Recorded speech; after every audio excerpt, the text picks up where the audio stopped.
Dear friends and subscribers, welcome to a sensational cricket happening show with your host Ram.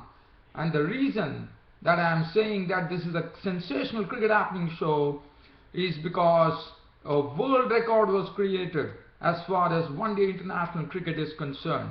Now records have been breaking like anything. We saw in the last week that the Pakistan captain Misbah-ul Haq, who now holds the record for the fastest 50 and the fastest century as far as Test cricket is concerned. But today there was a new record, a new world record which was etched into the record books as far as the history of international cricket is concerned, when India's Rohit Sharma went on to hit a double century in the fourth one-day international match against Sri Lanka. What was more important, so everything is going to center around Rohit Sharma, because Rohit Sharma was the man who went on to a glorious world record. In fact, he broke the existing record of 219 runs that was hit by none other than the very great batsman too, who no longer is in favor of the selectors now, Virendra Sehwag, who made 219. In fact, Rohit Sharma went on trampling records. First, he went on to the highest score by a batsman in one-day international cricket history, as Rohit Sharma now holds the record for the highest individual score in a one-day international, as he got a world record 264 runs, which he made of 173 deliveries with 33 fours. Now that is also another record that Rohit Sharma has created, because the highest number of boundaries that has been hit was 25, which was done by Sachin Tendulkar and Virendra Sehwag when they went on to their respective double hundreds. And Rohit Sharma has broken the record for the number of boundaries hit in a double century by stroking 33 boundaries, and he also smacked 9 sixes in that knock.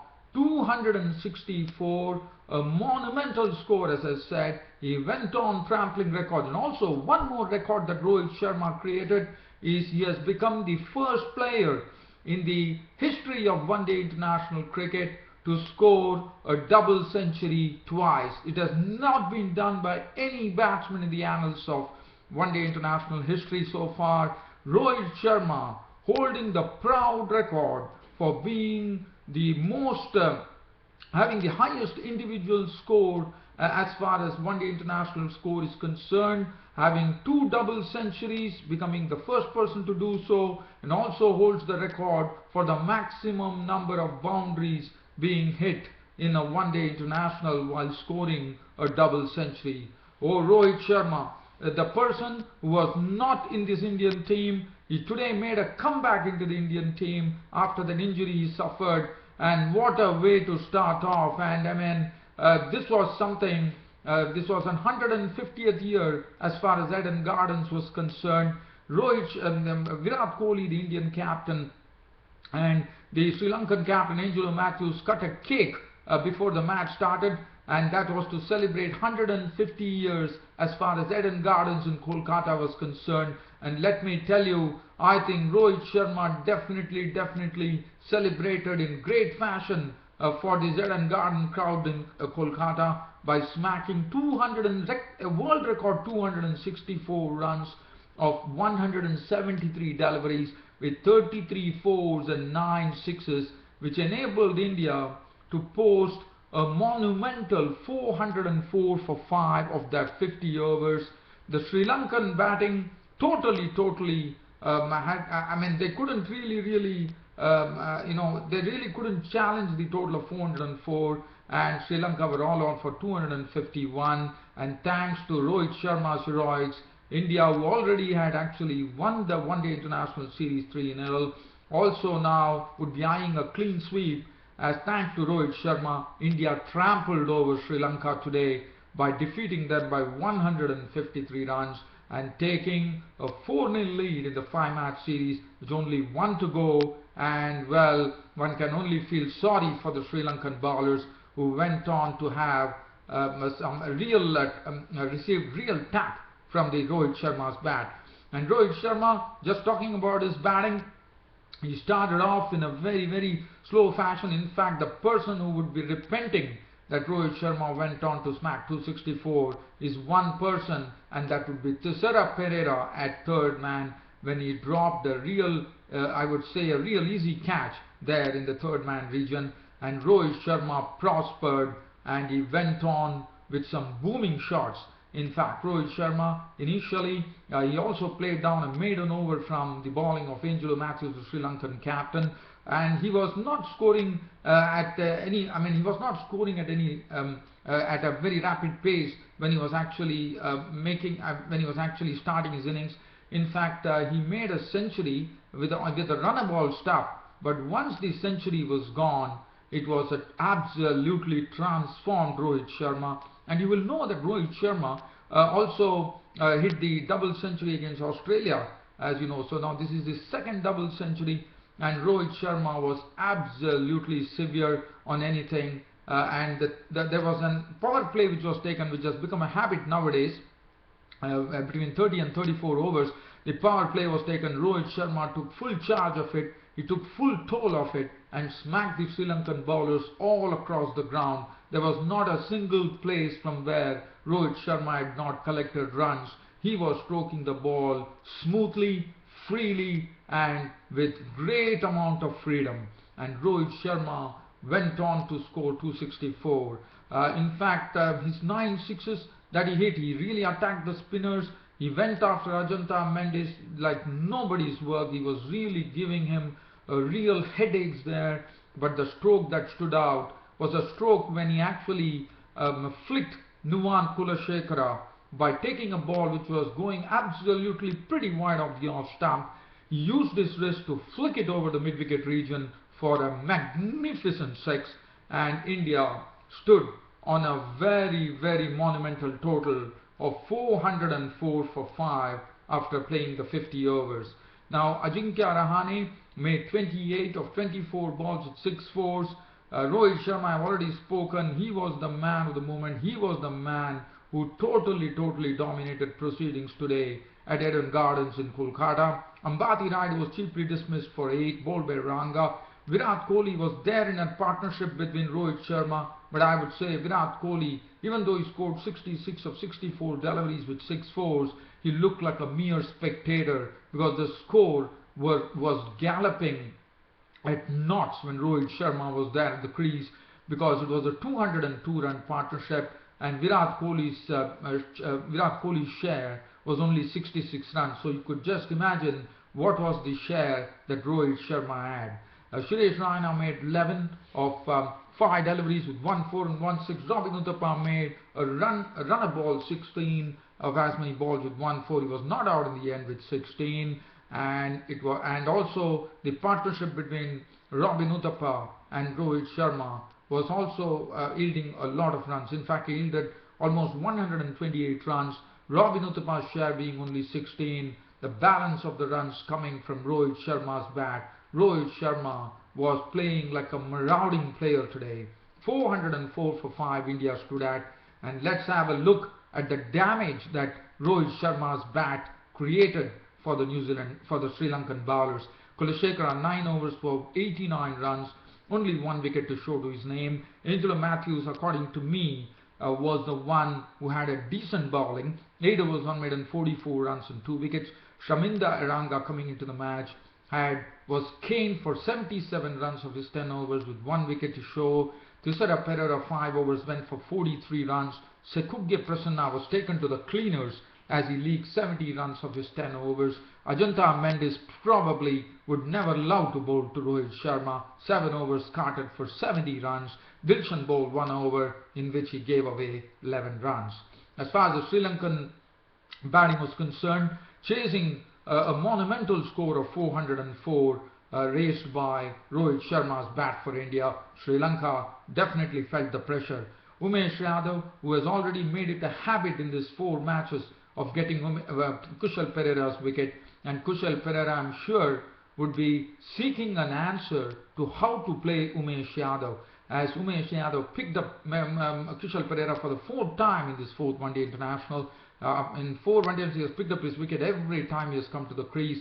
and today he was caught by the debutant Karan Sharma, the right-arm leg spinner, of the bowling of Yadav for duck, and that was, and again, another thing that Umesh Yadav has been doing with customary regularity has been picking up Kushal Pereira's wicket in the very first over itself. So he was gone for a blob. Dilshan made 34 of 33 balls with 6 fours, being a victim of Binny as he actually spooned a catch to the short cover region where Raina held the catch. Chandimal was also a similar victim of the bowling of Binny, as Dinesh Chandimal also spooned a catch to the short cover region where Raina was placed by Virat Kohli. He was gone for 9. It was some attacking captaincy from Virat Kohli, and he absolutely, one could understand why Virat Kohli really attacked. And then Mahela Jayawardene was sent back to the pavilion by Umesh Yadav as he trapped him LBW for 2, and the Sri Lankan innings was no match for the Indian score of 404 as they were reeling at 48 for 4 at one stage. After that, there was a brief revival which started with the Sri Lankan captain Angelo Matthews with Ledu Thiramane. They slowly stemmed the rot that Sri Lanka were passing through, and they took on the score to 100, and they put on a 118-run partnership with Angelo Matthews contributing 75 of 68 deliveries with 9 fours and 1 6. Thiramani making 59 of 69 balls with 7 fours and 1 6. Akshar Patel was the man who dismissed the most important batsman Angelo Matthews as he had him stumped by Uthappa behind the stumps for 75. Thiramani making 59 of 69 deliveries, 7 fours and 1 6 to his name. Tisra Pereira briefly showed some glimpses of some big hitting, 29 of as many balls with 1 4 and 3 6s.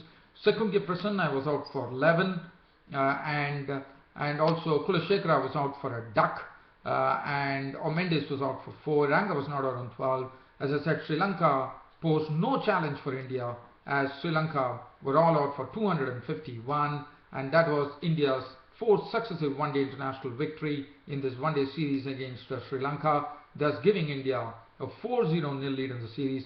And now definitely India would be eyeing a clean sweep of this series when they take on Sri Lanka in the final one-day international. Now, as far as the bowling is concerned, Umesh Yadav, as I said, the Indian bowling has been absolutely on the mark.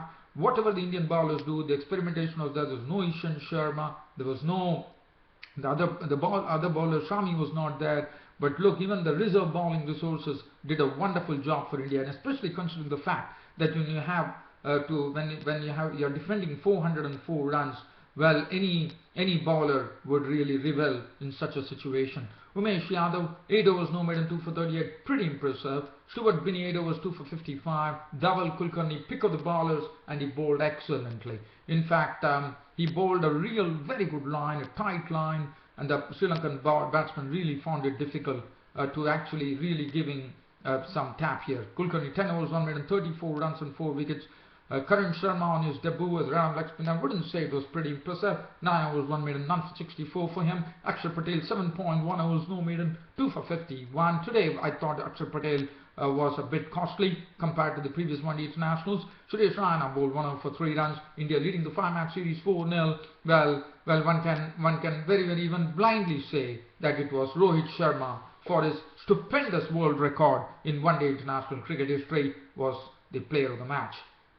So now, because of Rohit Sharma, I had to start off with the Rohit Sharma, but now I am taking you down. Let us see when is the final one-day international starting between Sri Lanka and India. And Sri Lanka, as I said, have been totally struggling in this one-day international series.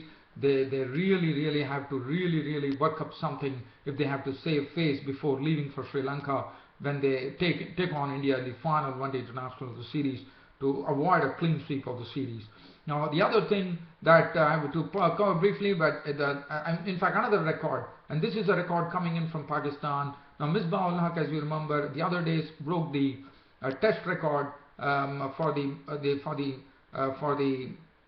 fastest 50 and 100 in test matches, and now there was another great record that Misbah ul Haq, the Pakistan captain, has created. It was waiting to be created. It was just a matter of time, as New Zealand were bowled out for 231 today. There was some brief resistance from East Sodhi, who really showed some good batting capabilities in contributing 63 with 7 fours and 1 6, delaying the inevitable, but finally it came as Craig was bowled by Yasir Shah for 28 today with 3 fours, that partnership ending at 177 when Mark Craig was gone, and then Trent Boult was not out on 19, and the death knell was sounded when the Imran Khan, with some reverse swing bowling, had the scalp of East Sodhi for 63 with 7 fours and 1 6, 231 all out, and Pakistan winning by a huge margin of 248 runs and taking a 1-0 lead in this test series against New Zealand.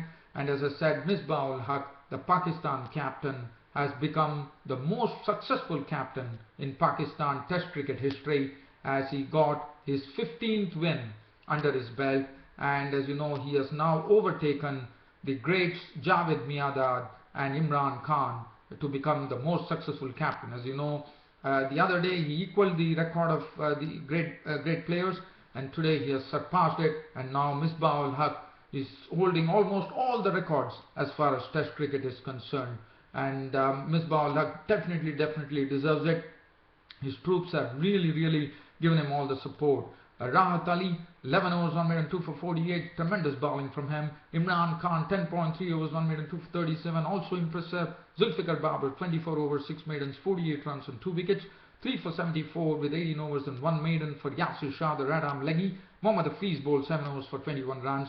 And the player of the match, probably, I wouldn't say surprisingly, and I think it was a very good decision on the part of the match adjudicators, that Rahat Ali, for his splendid bowling performance, actually took away the player of the match award. Let's see how many wickets did he take in the first innings. I'm just trying to see that. Rahat Ali, well, I'm looking at it. Well, he took Rahat Ali. I'm just trying to see. Rahat Ali took 4 wickets in the first innings. He had 4 for 22, and in the second innings he had taken 2 wickets. But the way Rahat Ali bowled, I thought it was an ideal choice. Probably Mohammad Hafiz, one would have felt so, or probably Ahmed Shahzad, but probably they felt that the bowling, Rahat Ali should have been given the nod, and the match adjudicators decided to give the award to Rahat Ali. I think it truly deserved it. He has bowled in the right areas, he has swung the ball. Let me not waste any time. Let's get on to the other match, which happened very briefly. It was between Zimbabwe and Bangladesh. Bangladesh amassed the score. Bangladesh were bowled out for 503. As you know, yesterday Tamim Iqbal and Imrul Kais scored centuries. Today it was Mominul Haq making 48 with 3 boundaries, 16 to Mahmudullah. Shakib Al Hasan made 71 with 7 boundaries, 15 from Mushfiqur Rahim, 35 from Shogat Ahum, the all-rounder. Tajul Islam was out for 1, but Rubel Hussain was the one who actually took this Bangladesh score against Zimbabwe, passed the 500 mark by smacking 4 sixes in a very quick fire knock of 45 or 44 deliveries with 2 fours and 4 sixes, and Bangladesh were 503 all out. The bowling, well, 3 wickets for Sikandar Raza and 2 wickets apiece to Tinesha Panyangra, Masakadza and Hamilton Masakadza, his brother. Now, as far as Zimbabwe were concerned, at close of play on the second day of this final test match, they lost Brian Shari early in the piece, as Rubel Hussain actually had Brian Shari caught behind for duck, and after that the Zimbabwean batsmen Sikandar Raza and Hamilton Masakadza decided that the best way to deal with the Bangladesh bowling attack is to really go after them, and that's what they precisely did. Sikandar Raza and Hamilton Masakadza played some wonderful strokes of both the pace bowlers, and especially against the spinners. They were pretty impressive as they used their feet very well. So Sikandar Raza finishing on an unbeaten 54 with 9 boundaries in that knock of his, and Hamilton Masakadza was not out on 51 with 7 fours and 1 6, and Zimbabwe closing the day 2 at 113 for 1 against Bangladesh. And Bangladesh, for Zimbabwe, the pressure is right on, because the primary target for them will be 303 runs to avoid the follow-on. Having a look at the bowling figures, Shafiul Islam, 5 overs, 1 made and none for 20 for him. Rubel Hussain, 5 overs, 1 for 27. Tajul Islam, 9 overs for 31. Shakib Al Hasan, 5 overs, 2 made and none for 16. Jubair Hussain was taken for 11 runs of his 1 over. Shogat Ahum, 1 over, no made. And also, one thing that dear friends, fans and subscribers, one would remember, this pitch, it already on the second day itself, we saw that as a rough has been created outside the leg stump. So basically, it would enable the leg spinners to actually turn the ball into the batsman, whether it is Mashangwe or whether it is going with Jubair Hussain. But definitely there's a rough created. So definitely we are going to see this pitch really crack and the spinners are going to mean real business in this match according to me. So Zimbabwe have to see to it that they carry on the good work tomorrow again, and probably Zimbabwe have to really bat out the whole day tomorrow and frustrate the Bangladeshi bowlers, and whether they can do it, they can keep their wickets intact, remains to be seen. But I think that's the only way, because the pitch is really cracking up according to me. Well, dear fans and subscribers, on this particular note, your host Ram would like to end this wonderful cricket happening show today with that and with a great tribute to that man now who holds the world record for the highest individual score in one-day international cricket, and also holds the record for scoring a double century twice in a one-day international, and also holds the record for the most number of boundaries hit in a one-day international match by a single batsman while scoring a double century. So, well, this cricket happening show was just a tribute to the world record holder now in one-day international cricket, is none other than India's Rohit Sharma. Take a bow, Rohit Sharma, and that will enable me to sign off my cricket happening show for today on a great note. Thank you.